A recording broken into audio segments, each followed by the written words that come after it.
जब मैं यूनिवर्सिटी में कदम रखी तो मेरा दिल अजीब सी घबराहट से धड़क रहा था। मेरे हाथ में सिर्फ एक पुराना बैग था जिसमें कुछ नोट्स, माँ की दी हुई दुआएं और सपने थे जो मेरे गांव की मिट्टी से निकले थे। बड़े शहर की बड़ी यूनिवर्सिटी, मैंने कभी सपने में भी नहीं सोचा था कि मैं यहाँ तक पहुँचूंगी। सब कुछ नया था, बिल्डिंग, चेहरे, आवाज़ें। मैं खुद को कहीं भी फिट नहीं देख रही थी। यूनिवर्सिटी का पहला दिन था और मैं वक्त से पहले आ गई थी। कुछ लड़कियां सीढ़ियों पर खड़ी हंस रही थीं। मैं खामोशी से उनके पास से गुजरी। मेरे कपड़े साधारण थे, हल्के से प्रेस किए हुए सलवार कमीज, पुराने से जूते और दुपट्टे का पल्लू बार बार गिर रहा था। मेरी चाल में आत्मविश्वास की जगह सावधानी दिख रही थी। जैसे ही मैं एक क्लास में दाखिल हुई, आंखों का एक झुंड मेरी तरफ मुड़ा। वे नजरें जिनमें हैरत कम और दिलचस्पी ज्यादा थी। मैंने नजर झुका ली और एक कोने में जमीन पर बैठ गई क्योंकि सारी कुर्सियां भर चुकी थीं। किसी ने भी अपनी सीट खाली करने की पेशकश नहीं की।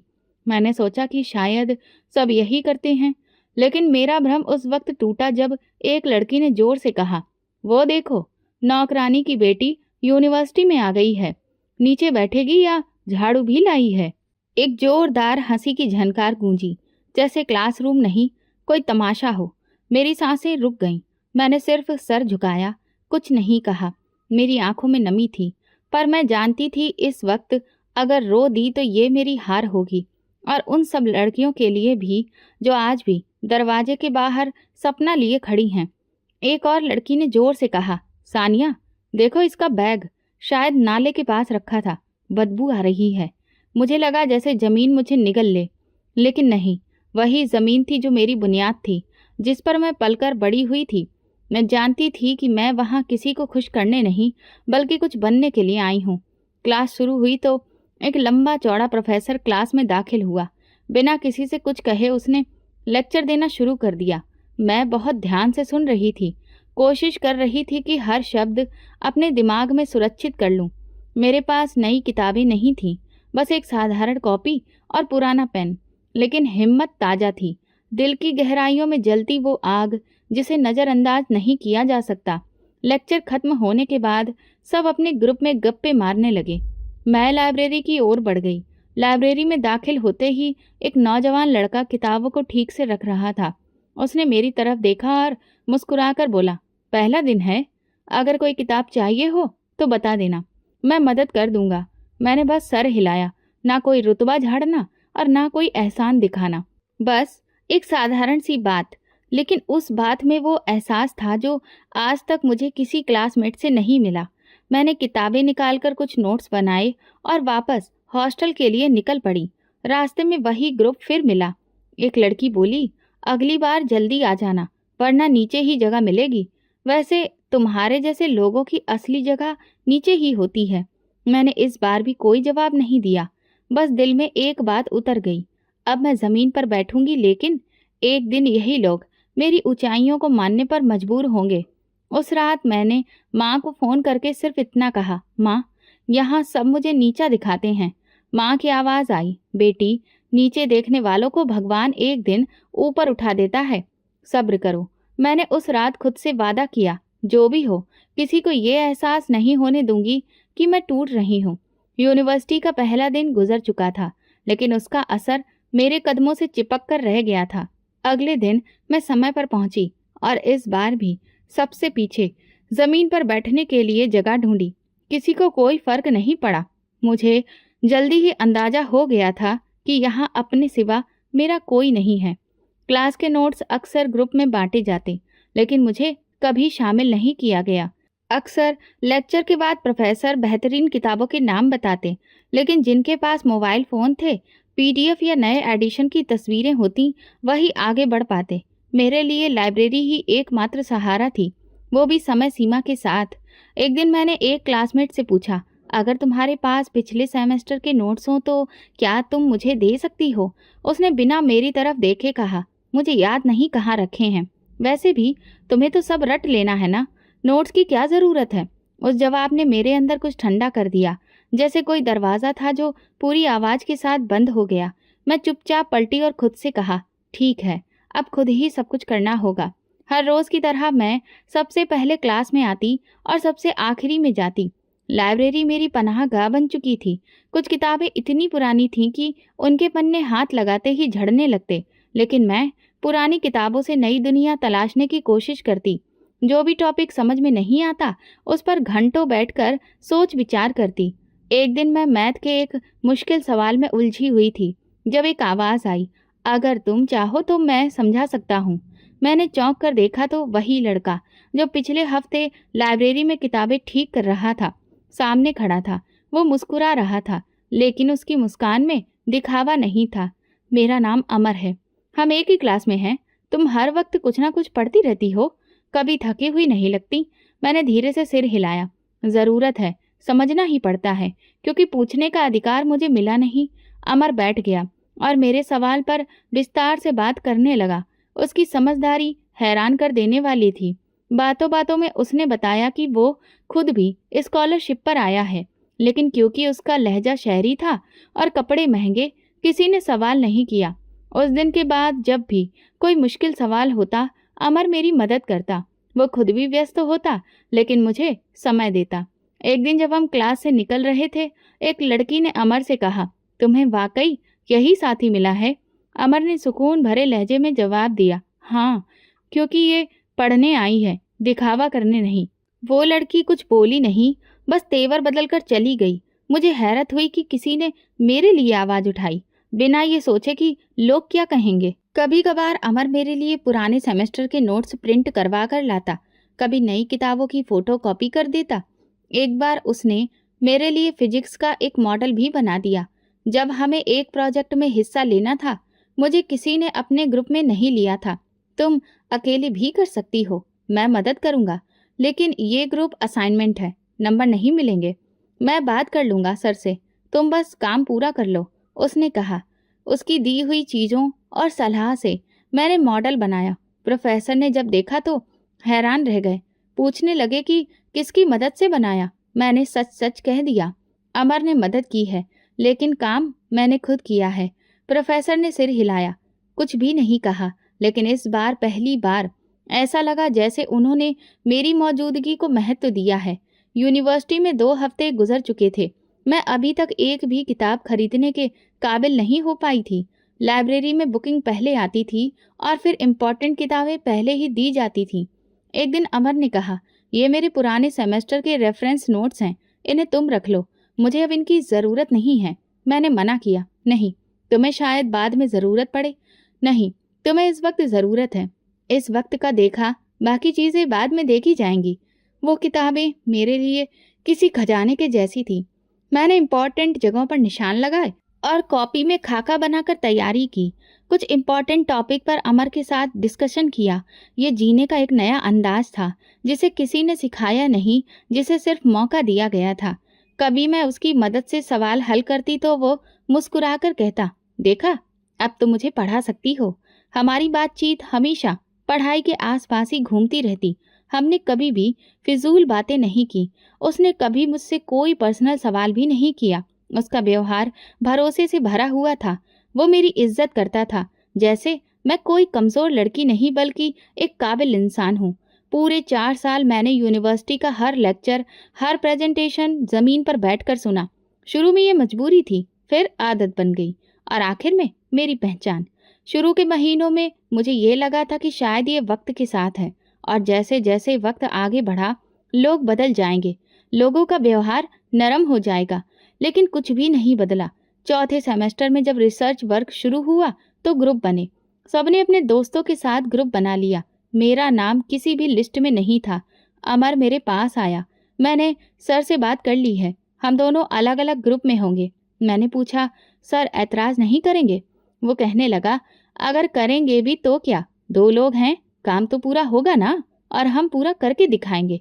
रिसर्च के लिए हमें कई अलग अलग जगहों की विजिट करनी पड़ी। ऐसी जगहों पर लोग मेरे कपड़ों को देखकर सवालिया नज़रों से देखते। अमर हमेशा बात को संभालता। एक दिन हमें एक ऑफिसर का इंटरव्यू लेना था। मैंने सवाल तैयार किए। जब हम पहुंचे तो उसने अमर से कहा, ये आपकी स्टाफ हैं? अमर ने संजीदगी से जवाब दिया, ये मेरी टीम लीड है और मैं इनका असिस्टेंट हूँ।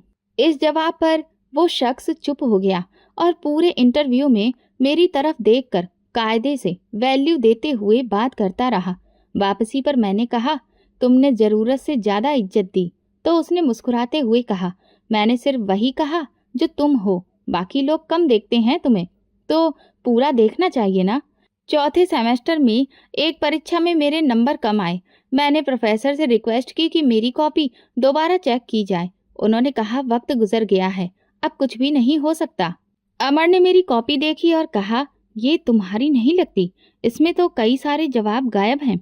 हम दोबारा प्रोफेसर के पास गए और इस बार अमर ने सबूत दिए, यहाँ तक कि पुराने असाइनमेंट से मेरा काम भी दिखाया गया। काफ़ी देर बाद प्रोफेसर बोले, ठीक है, मैं दोबारा देख लेता हूँ। कुछ दिन बाद मेरे नंबर अपडेट हो चुके थे। किसी ने माफ़ी नहीं मांगी, लेकिन मेरे काम को माना गया। ये अमर की लगातार कोशिश का नतीजा था। इन 4 सालों में यूनिवर्सिटी का माहौल कभी भी मेरे लिए आसान नहीं रहा। मौसम बदले, सब्जेक्ट बदले, लेकिन हालात वही रहे।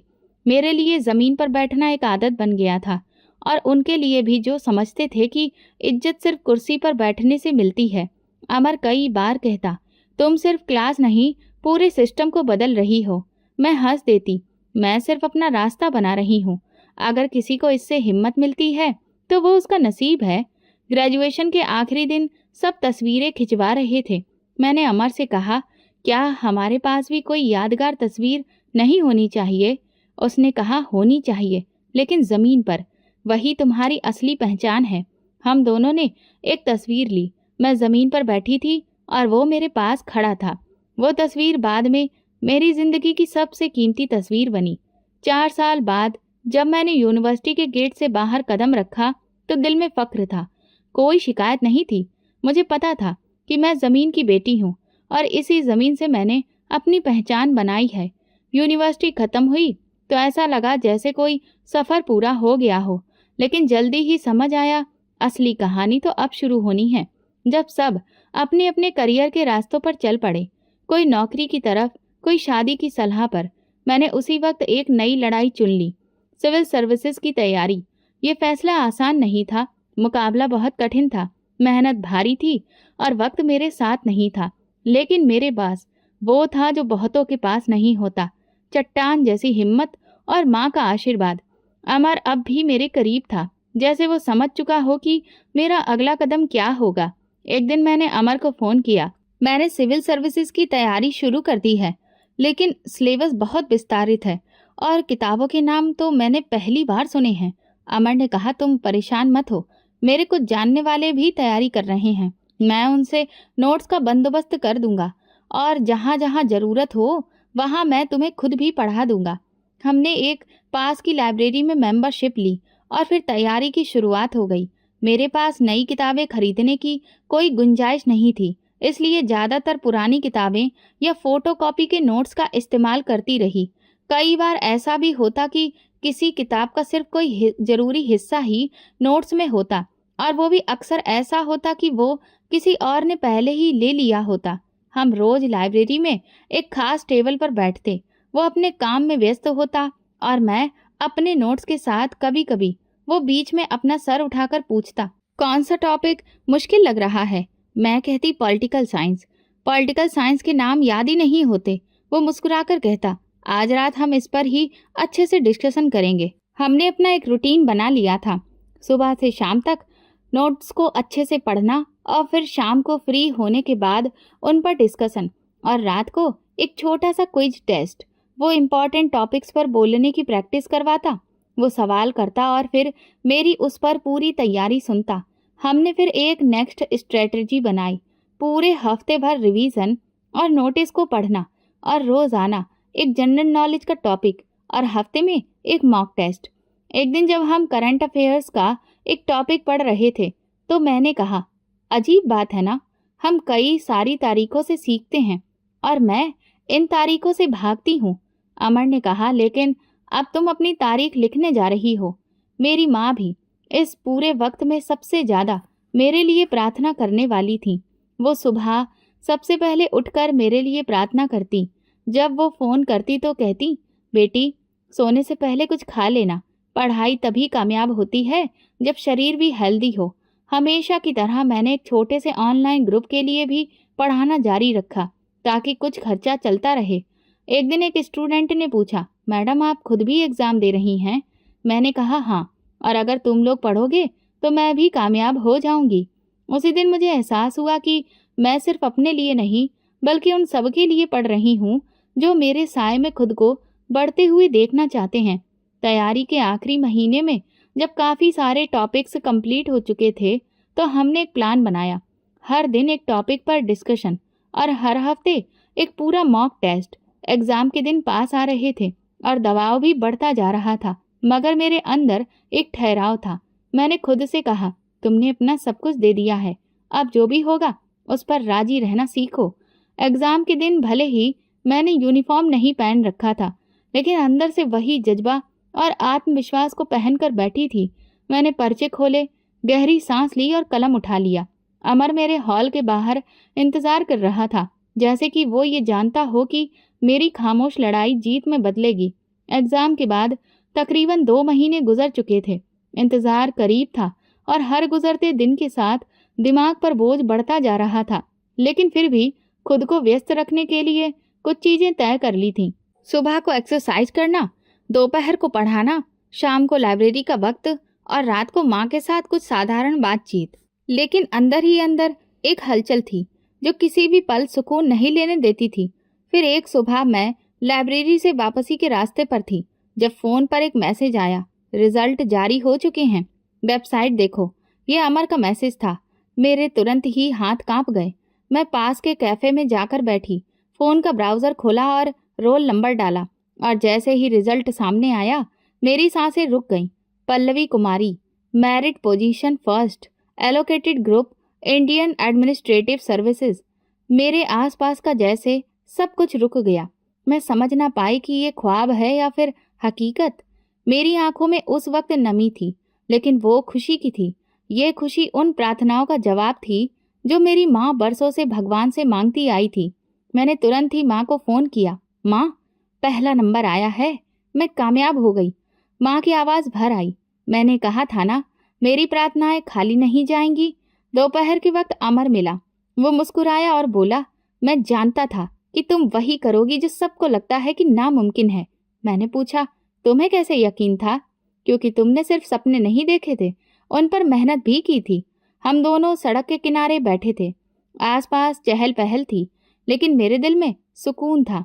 मैंने उससे कहा, आज अगर पापा जिंदा होते तो वो बहुत खुश होते। अमर बोला, तुमने उनका नाम भी जिंदा रखा है और अपनी माँ का सिर भी ऊंचा किया है। इस शाम मुझे माँ ने बताया कि आज अमर की माँ शाम को रिश्ते की बात करने के लिए आई थी। अचानक मैं खामोश हो गई। रिश्ता? लेकिन अमर ने तो कभी कोई जिक्र भी नहीं किया। माँ कहने लगी, अमर ने हमेशा तुम्हारी इज्जत की है और ये फैसला तुम्हें बताए बिना नहीं किया। मैं हैरान रह गई। अमर, जिसने हर कदम पर मेरी मदद की, जिसने कभी भी अपनी मौजूदगी को बोझ नहीं बनाया, जिसने कभी मेरे रास्ते में कोई रुकावट नहीं बनाई, वो सब कुछ अपने दिल में रख रहा था। उस रात मैंने सोचा, मैंने तो हमेशा अमर को एक दोस्त समझा, एक साथी, एक रोशनी, मगर वो मोहब्बत जिसमें इजहार नहीं सिर्फ भरोसा हो, वो शायद सबसे अलग होती है। अगले दिन जब मैं अमर से बात कर रही थी तो मैंने उससे पूछा, तुमने अपनी माँ को क्यों भेजा? तुमने मुझसे कभी कुछ भी क्यों नहीं कहा? अमर ने नज़रें झुकाते हुए जवाब दिया, क्योंकि मैं तुम्हें मजबूर नहीं करना चाहता था। मैं चाहता था कि तुम अपने मुकाम तक खुद पहुँचो, अपनी पहचान खुद बनाओ। अगर तुम कभी मेरे साथ ज़िंदगी का सफ़र शुरू करना चाहो तो वो तुम्हारा फैसला हो, किसी दबाव का नहीं। मैं कुछ लम्हों के लिए चुप रही, फिर कहा, मैंने तुम्हें हमेशा अपने करीब पाया है। तुम्हारी बातों और तुम्हारी आंखों में कभी कोई खुदगर्जी नहीं देखी। शायद बस यही काफ़ी है। अमर ने फक्र से कहा, अगर तुम हाँ कह दो तो ये मेरी ज़िंदगी का सबसे कीमती फैसला साबित होगा। मैंने मुस्कुराकर सिर हिला दिया। वो लम्हा भी खामोश था, लेकिन दिलों में शोर था। इस हफ्ते मुझे सरकारी तौर पर सूचना मिली कि मुझे दिल्ली में असिस्टेंट कमिश्नर के पद पर पोस्टिंग दी जा रही है। जो लड़की हमेशा ज़मीन पर बैठा करती थी, अब सरकारी कुर्सी पर बैठने जा रही थी। जब मैंने पहली बार ऑफिस में दाखिल होकर अपनी सीट देखी तो वो कुर्सी सिर्फ एक फर्नीचर का टुकड़ा नहीं थी, वो मेरी पहचान थी, मेरा रुतबा, उन बरसों की मेहनत का सिला और मेरी माँ की प्रार्थनाओं का नतीजा। पहली मीटिंग के बाद मैंने अपने ऑफिस की खिड़की से बाहर देखते हुए खुद से कहा, ये मुकाम मेरा नहीं होता अगर मैं रास्ते में हार मान लेती। शाम को अमर ने कहा, तुमने ये सफ़र खुद तय किया है और आज तुम्हारा वक्त है चमकने का। मैंने जवाब दिया, और तुम वो इंसान हो जो हमेशा मेरे पीछे रोशनी लेकर खड़ा रहा। शायद अब वक्त है कि हम ये रोशनी साथ लेकर चलें। ये किसी भी रोमांटिक फिल्म की तरह नहीं था, बल्कि सच्चाई थी। वो इंसान जो बरसों से मेरे दर्द, मेरी खामोशी और मेहनत का हमसफर रहा, अब जिंदगी के सफर पर साथ चलने के लिए तैयार था। मेरी माँ ने कहा, बेटी, जो इज्जत तुमने कमाई है वो किस्मत वालों को मिलती है। मैंने माँ का हाथ पकड़कर कहा, ये सब आपकी मेहनत, आशीर्वाद और अमर की खामोशी में छिपी मोहब्बत का इनाम है। बेशक मैं अब वो लड़की नहीं थी जो जमीन पर बैठकर सबकी नजरें सहती थी। अब मैं वो औरत थी जो अपनी हिम्मत, अपनी समझ और अपने सच्चे साथी के साथ जिंदगी को एक नए नजरिए से देख रही थी। और ये एक नई शुरुआत थी। जब माँ ने अमर के साथ मेरे रिश्ते पर खुशी से बात की तो मुझे कोई हैरानी नहीं हुई। उनकी आवाज़ में जो सुकून था वो बरसों की फिक्र और चिंताओं का अंत था। माँ ने कहा, बेटी, वो लड़का सिर्फ तुम्हें पसंद नहीं करता, वो तुम्हारी इज्जत करता है। ये बहुत बड़ी बात है। मैंने भी दिल ही दिल में एक खामोश हाँ कही। हम दोनों ने जिंदगी को नीचे से ऊपर तक पहुंचाने का सफ़र तय किया था। हमारे दुख, हमारे सपने, हमारी जिंदगी की कमियां सब एक जैसे थे, और अब शायद हमारा रास्ता भी एक था। अगले कुछ दिनों में व्यस्तता कुछ ज़्यादा ही बढ़ गई। मोटिवेशनल सेशंस, ऑफिस के ज़रूरी कामकाज और साथ में शादी की बातचीत। मगर इन सब के बीच एक खास खबर ने मुझे चौंका दिया। मेरी यूनिवर्सिटी में टॉपर स्टूडेंट्स के लिए एक विशेष प्रोग्राम आयोजित किया जा रहा था और मुझे वहाँ पर चीफ गेस्ट के तौर पर इनवाइट किया गया था। जब इनविटेशन कार्ड मेरे हाथ में आया तो कुछ लम्हों तक मैंने सिर्फ उस कागज को देखा। वही यूनिवर्सिटी, वही बिल्डिंग, वही लोग जिनके सामने मैं अक्सर जमीन पर बैठती थी और जिन्होंने मेरी मौजूदगी को गैर जरूरी समझा था, आज मुझे स्टेज पर बुलाने वाले थे। ये एक साधारण सा संदेश था, लेकिन उसके अंदर एक पूरी तारीख कैद थी। मैंने अमर से इस बारे में जिक्र किया तो उसने कहा, ये सिर्फ एक प्रोग्राम नहीं, तुम्हारे सफ़र की पहचान है। जाओ, लेकिन वैसे ही जाओ जैसे हमेशा जाती रही हो। तुम्हारी असली ताकत है तुम्हारी सादगी। प्रोग्राम से एक दिन पहले मैंने अपनी एक साधारण सी ड्रेस निकाली, दुपट्टा प्रेस किया और वही पुराने जूते पहने जो यूनिवर्सिटी के टाइम पर खरीदे थे। मुझे वहाँ पर किसी को भी खुश नहीं करना था, मुझे सिर्फ अपना सच साथ लेकर जाना था। प्रोग्राम के दिन सुबह से ही बहुत सारे पैगाम आ रहे थे। यूनिवर्सिटी के स्टाफ के लोग बार बार टाइम को लेकर और मेहमानों के आने से संबंधित प्रोटोकॉल की जांच पड़ताल कर रहे थे। मैंने हमेशा की तरह सादगी को ही महत्व दिया। अपना वही सफ़ेद दुपट्टा, गोल्डन रंग का सूट और वही जूते पहनकर तैयार हुई। ये कपड़े अब मेरे ही किरदार की पहचान बन चुके थे और मैंने आज तक कभी खुद को किसी और के हिसाब से ढालने की कोशिश नहीं की थी। यूनिवर्सिटी के गेट पर पहुंचते ही मैंने वही पुराना सिक्योरिटी गार्ड देखा जिसके सामने मैं अक्सर यूनिवर्सिटी कार्ड दिखाने के लिए खड़ी रहती थी। आज पहचान के लिए मुझे कुछ कहना ही नहीं पड़ा। स्टाफ का एक आदमी मुझे देखते ही तुरंत उठा, मैडम वेलकम, आपको अंदर ले जाने का इंतजाम किया गया है। मैंने उसे थैंक यू कहा और अंदर कदम रखा। वैसा ही लॉन, वैसी ही दीवारें, वही रास्ता, जैसे वक्त एक लम्हे के लिए पीछे चल पड़ा था। कुछ लोग मुझे रास्ते में देखकर सैल्यूट कर रहे थे, कुछ मुझे विश कर रहे थे और कुछ आंखों के किनारों से देख रहे थे, जैसे अभी भी यकीन करना मुश्किल हो कि ये वही पल्लवी है जिसे अब स्टेज पर बुलाया जा रहा है। ऑडिटोरियम में दाखिल होते ही मेरी नज़र सबसे पहली कतार में बैठे कुछ जाने पहचाने चेहरों पर पड़ी।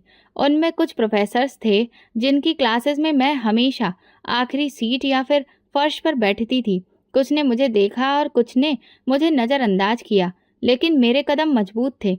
मैं चल रही थी जैसे हमेशा चलती रही। प्रोग्राम अभी शुरू नहीं हुआ था, मैं अपनी सीट की तरफ बढ़ ही रही थी कि अचानक एक जानी पहचानी आवाज़ कानों से टकराई। अच्छा, तुम वही हो जो हमेशा ज़मीन पर बैठी रहती थी? यहाँ भी कुर्सियाँ कम हैं, नीचे बैठ जाओ। ये कमेंट एक पुराने प्रोफेसर की तरफ से आया था, जिन्हें मैंने हमेशा खामोश तमाशाई के तौर पर ही जाना था। हॉल में एक पल के लिए खामोशी छा गई। वो हंसी जो एक कमेंट के साथ आती है, कहीं गुम हो चुकी थी। सबकी नज़रें मुझ पर थीं। वो लम्हा नाजुक जरूर था, लेकिन मैंने अपनी आवाज़ में कोई तेजी नहीं आने दी। मैंने मुस्कुराकर नरमी से कहा, सर, मैं आज भी ज़मीन पर बैठ सकती हूँ, क्योंकि मेरी बुनियाद ऐसी ज़मीन से है। लेकिन आप बताइए, क्या आप मेरी इजाज़त के बगैर आज इस कुर्सी पर बैठ सकते हैं? जब मैंने माइक पर यह बात कही, मैं आज भी ज़मीन पर बैठ सकती हूँ, क्योंकि मेरी बुनियाद इस ज़मीन से है, लेकिन आप मेरी इजाज़त के बिना इस कुर्सी पर नहीं बैठ सकते। तो हॉल में खामोशी पसर गई थी। एक ऐसी खामोशी जिसमें सिर्फ सोचने की आवाज़ थी। किसी की हंसी नहीं थी, किसी ने मजाक नहीं बनाया, और सबकी नज़रें बस मेरी तरफ जमी रहीं। प्रोफेसर का चेहरा पहले हैरत में था, पर जैसे अंदर ही अंदर कुछ ढूंढ रहे हों, कुछ पुराना जो याद आ रहा हो। उनकी आंखें बिल्कुल झपकना भूल चुकी थीं। शायद उन्हें अपनी बात के वजन का अंदाजा ही नहीं था, और शायद उन्हें ये ख्वाबों ख्यालों में भी एहसास नहीं था कि जवाब इतना सीधा और मजबूत होगा। मैं उस लम्हे में नहीं रुकी, उस तेजी के साथ आगे बढ़ी और अपनी सीट संभाली। बाकी मेहमानों के बीच बैठकर मेरे लिए ये सिर्फ एक कुर्सी नहीं थी, ये मेरे सफ़र की मोहर थी। प्रोग्राम का माहौल पूरी तरह से बदल चुका था। मेजबान ने अपने अंदाज में मेरी कामयाबी की सराहना की, पर असली बात तो पहले ही हो चुकी थी। जब मुझे स्टेज पर बोलने के लिए बुलाया गया, तो मैंने वो बातें कहीं जो बरसों से मेरे दिल में दबी हुई थी, लेकिन कभी किसी से कही नहीं थी। एजुकेशन सिर्फ एक डिग्री का नाम नहीं है, ये वो सच है जो हमें दूसरों को इंसान समझना सिखाती है। अगर क्लास में किसी स्टूडेंट के कपड़े उसके अधिकार को कम कर दें, तो फिर वो शिक्षा का मंदिर नहीं, बल्कि सिर्फ एक बिल्डिंग बनकर रह जाता है। मैंने हॉल में मौजूद हर एक चेहरे की तरफ देखा, हर एक आंख को। मैं वही लड़की हूँ जो जमीन पर बैठी रही, लेकिन इस जमीन से जुड़ने का मतलब था कि मैं अपनी जड़ें गहरी कर रही हूँ, और जब जड़ें गहरी हो जाती हैं तो पेड़ बहुत ऊंचाई तक पहुँचते हैं। जैसे ही मेरी बात पूरी हुई, तालियां बजने लगीं, लेकिन उन तालियों में जोश कम और सोच ज़्यादा थी। कई चेहरे ऐसे भी थे जो आज पहली बार किसी सच को सुन रहे थे, और कई ऐसे भी जिन्होंने ये सच पहले से देखा था, लेकिन माना नहीं था। जब मैं स्टेज से नीचे उतरी, तो कुछ लोग मेरे पास आए। उनमें से एक ने कहा, पल्लवी जी, आपने जो कहा वो बिल्कुल सच है। उस वक्त हमने आपको देखा था, लेकिन हमने वो नहीं देखा जो आज नजर आ रहा है। मैंने नरम लहजे में कहा, सर, वक्त सब कुछ बदल देता है, नजरें भी। एक और टीचर ने कहा, जो उस वक्त मुझे जमीन पर बैठे देखकर खामोशी से गुजर जाया करते थे, आपकी हर बात ने हमें आईना दिखा दिया है। शायद अब वक्त है कि हम भी अपने व्यवहार को परखें और उसे बदलें। प्रोग्राम के बाद यूनिवर्सिटी के नए मैनेजमेंट ने मुझे ऑफर दिया। हम चाहते हैं कि आप हमारे नए मेंबरशिप प्रोग्राम का हिस्सा बने। आप जैसी शख्सियत हमारे लिए गर्व की बात है। मैंने जवाब दिया, ठीक है, मैं ज़रूर बनूंगी, लेकिन तब जब ये नियम बनाया जाए कि अगली कोई भी पल्लवी जमीन पर ना बैठे, बल्कि उसकी काबिलियत उसे खुद जगह दिलाए। जब मेरी बात पूरी हुई तो वाइस चांसलर ने स्टेज पर कदम रखा। मुझे एहसास हुआ कि अब कुछ खास होने वाला है। वो आमतौर पर बस फॉर्मल अंदाज में ही बोलते थे, लेकिन इस बार उनके लहजे में एक अलग ही संजीदगी थी। उन्होंने माइक पकड़ा, वहां बैठे लोगों पर एक नज़र डाली और फिर बोले, हमें गर्व है कि आज हमारी यूनिवर्सिटी की चीफ गेस्ट वो शख्सियत हैं जो सिर्फ अपनी काबिलियत, हिम्मत और किरदार से आज इस मुकाम तक पहुंची हैं, जहां बहुत कम लोग पहुंच पाते हैं। हम उनका स्वागत करते हैं, असिस्टेंट कमिश्नर पल्लवी कुमारी का। पूरा हॉल पहले शांत रहा, फिर जैसे किसी ने बारिश की तरह तालियां बरसाईं। हर तरफ गूंज फैल गई। पहले जिन चेहरों पर हैरत, खामोशी और तंज छिपा होता था, अब उनमें भरोसा झलक रहा था। मैं पूरे विश्वास के साथ उठी, धीरे धीरे स्टेज की तरफ बढ़ी। मेरे कदम किसी तंज या फक्र के लिए नहीं, बल्कि उन हजारों कदमों की पहचान बन चुके थे जो पढ़ाई के मैदान में झुककर और झिझक कर चलते हैं। माइक के सामने खड़ी हुई तो कई नजरें मुझे देख रही थीं। मैंने एक गहरी सांस ली और वो कहा जो बरसों से दिल में था। मैं इस बिल्डिंग में सिर्फ एक पढ़ने वाली बनकर नहीं आई थी। मैं एक सपना, एक सवाल और एक चैलेंज बनकर आई थी। मुझे यहाँ एडमिशन तो मिला, लेकिन जगह नहीं। मुझे एडमिशन दे दिया गया, लेकिन शामिल नहीं किया गया। मैंने सामने बैठे प्रोफेसर, मैनेजमेंट और स्टाफ को देखा। पढ़ाई का मतलब सिर्फ किताबें नहीं होती। पढ़ाई का मतलब है सोच। और अगर सोच ये है कि किसी स्टूडेंट का हुलिया, उसका लहजा या उसके कपड़े उसकी काबिलियत से भी बड़े बन जाएं, तो फिर हम शिक्षा का संस्थान नहीं बल्कि दीवारें खड़ी कर रहे हैं।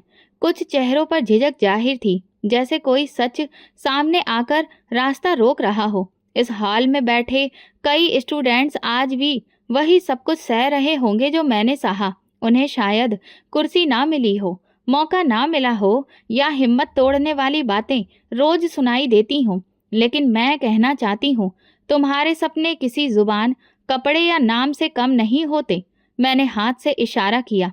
इस कुर्सी पर बैठना मेरी मंजिल नहीं थी, ये मेरे हक का एक हिस्सा है। मेरा असली मुकाम वो है जहां मैं किसी और के लिए जरिया बन सकूं। कुछ स्टूडेंट्स की आंखों में चमक सी आ गई, जैसे कुछ देर पहले उनके दिल के किसी सवाल को किसी ने आवाज दे दी हो।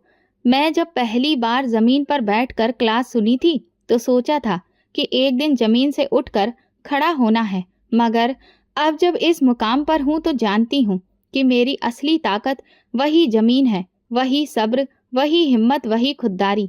स्टेज पर खामोशी थी, लेकिन वो खामोशी बेमानी नहीं थी, वो लोगों के दिलों में उतरती जा रही थी। मुझे अफसोस है कई बार इस तरह के व्यवहार पर किसी भी प्रोफेसर ने आवाज नहीं उठाई। खामोशी अक्सर जालिम लोगों की मददगार बन जाती है। शिक्षा का संस्थान वो होना चाहिए जहां स्टूडेंट को ना सिर्फ नॉलेज दी जाए बल्कि उसे बराबरी का दर्जा भी दिया जाए।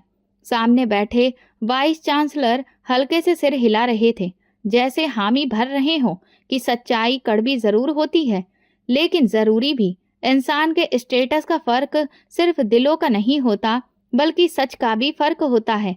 जब हम बच्चों को ये सिखाते हैं कि वे खुद से नीचे लोगों से अलग हैं, तो वे बड़े होकर ताकत को हथियार बनाते हैं, इंसाफ को नहीं। मैं माइक से कुछ कदम पीछे हटकर बोली, आज मैं यहाँ हूँ, लेकिन मेरा असली मकसद यहाँ खड़े होकर सिर्फ भाषण देना नहीं है। मेरा असली मकसद ये है कि कोई और पल्लवी किसी भी संस्थान में इस तरह से शर्मिंदा ना हो, वो कभी भी किसी के तंज का निशाना ना बने, किसी का भी अधिकार जमीन पर ना रखा जाए। मेरी बात खत्म होने के बाद स्टेज पर एक बार फिर से सन्नाटा छा गया, मगर उसके पीछे की आवाज अभी भी हॉल के हर एक कोने में दर्ज हो रही थी, जैसे शब्द दीवारों पर छप चुके हों। मैं अपनी सीट पर वापस आकर बैठी तो महसूस किया कि कई नजरें अब झुकी हुई थीं। वो चेहरे जो पहले बहुत ही आत्मविश्वास से भरे हुए थे, अब अंदर से खामोश और सच में खोए हुए नजर आ रहे थे।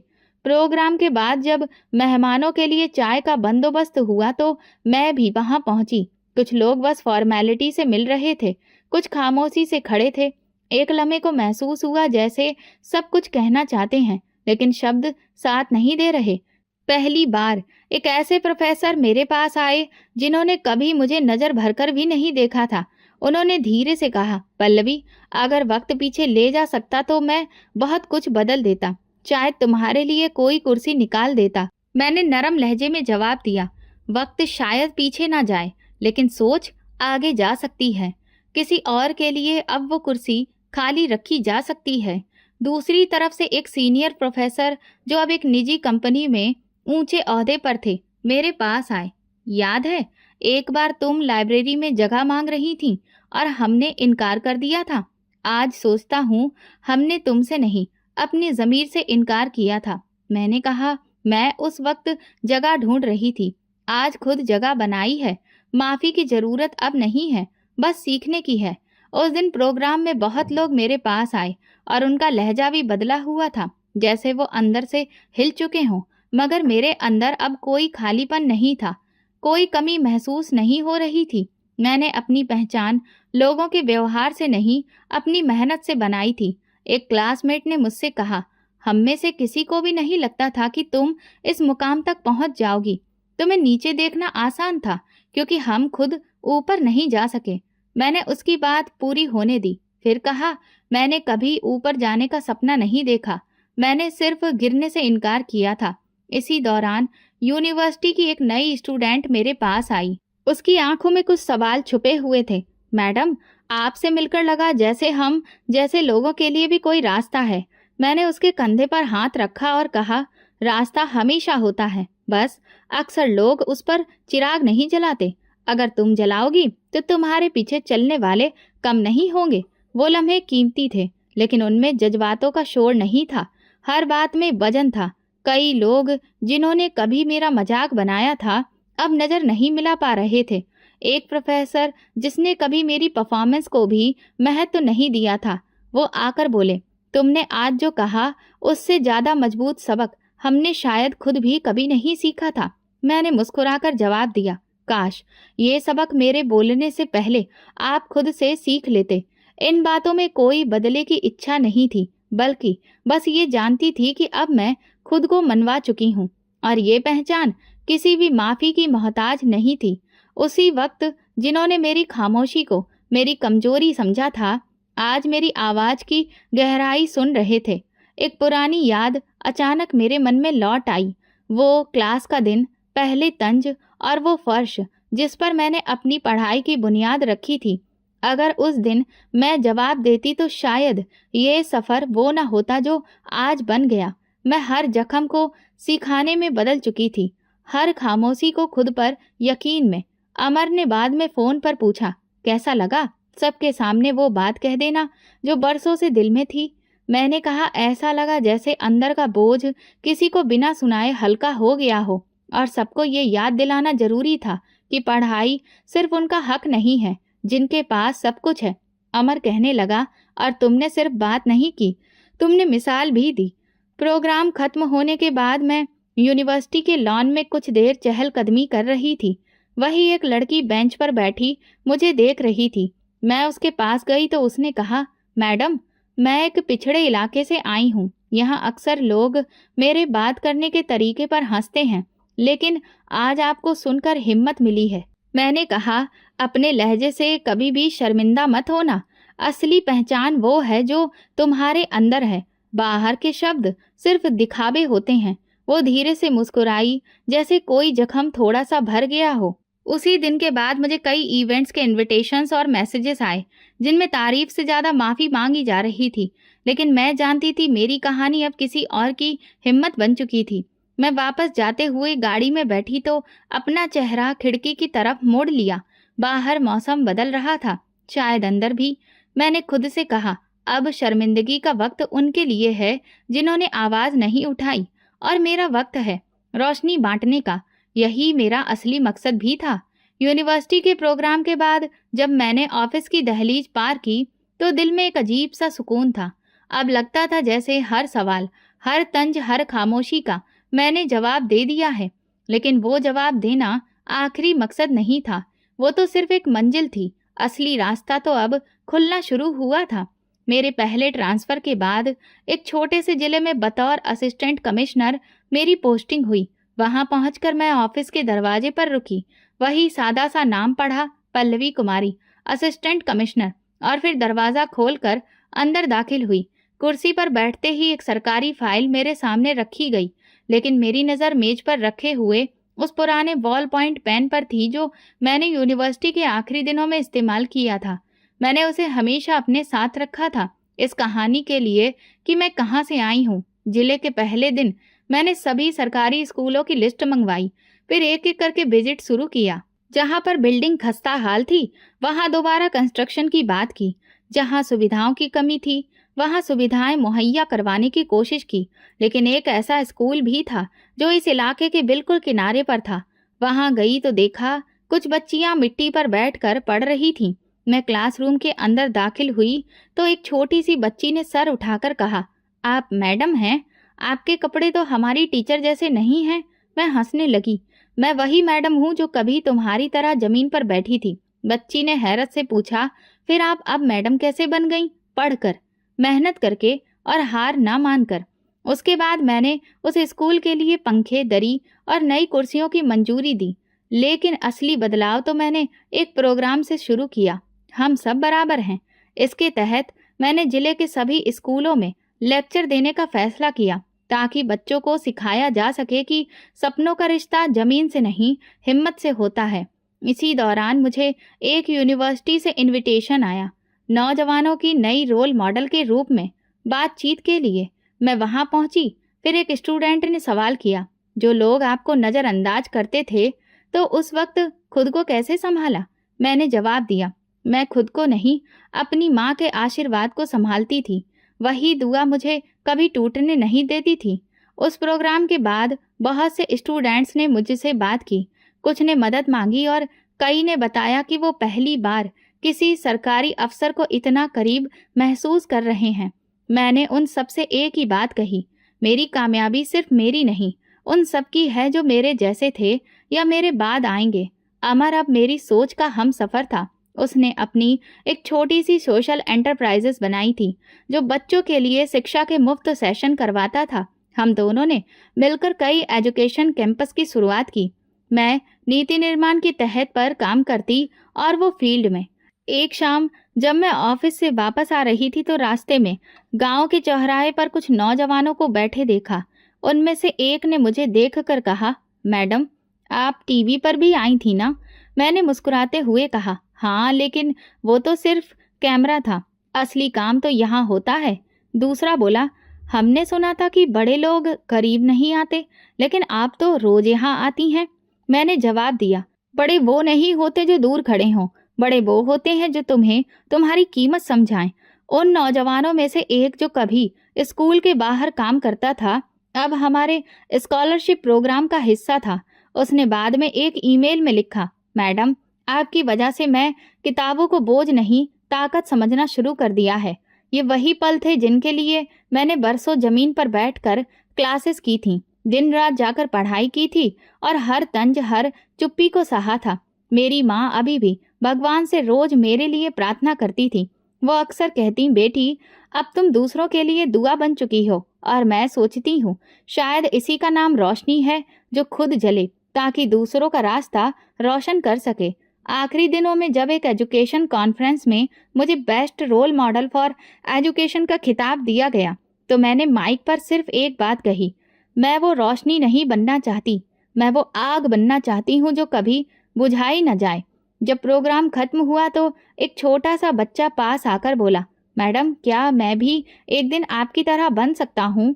मैंने उसका हाथ पकड़कर कहा, तुम मुझसे भी आगे जा सकते हो अगर तुम खुद को कभी कम ना समझो। वो पल मेरे लिए एक सफ़र की शुरुआत थी। मैं जान चुकी थी कि मेरा असली मुकाम सिर्फ वो कुर्सी या पद नहीं है। मेरा असली मुकाम उन दिलों में है जहाँ उम्मीदें जगह बना रही हैं। मेरी जिंदगी का एक पन्ना पूरा हो चुका था, लेकिन कहानी अभी बाकी थी और जब तक ये आग जलती रहेगी, रास्ते रोशन होते रहेंगे। मैं आसमान की तरफ देखने लगी। हल्की सी हवा चल रही थी। मैं मुस्कुराई, साधारण तरीके से लेकिन पूरे विश्वास के साथ, क्योंकि ये अंत नहीं था बल्कि एक नई शुरुआत थी। तो दोस्तों, अगर आपको हमारी कहानी पसंद आई हो तो कमेंट करके ज़रूर बताएं। वीडियो को लाइक करें और ज़्यादा से ज़्यादा शेयर करें। अगर आप चैनल पर नए हैं तो सब्सक्राइब जरूर करें और नोटिफिकेशन बेल को दबाएं ताकि अगली अपडेट सबसे पहले आपको मिले। धन्यवाद।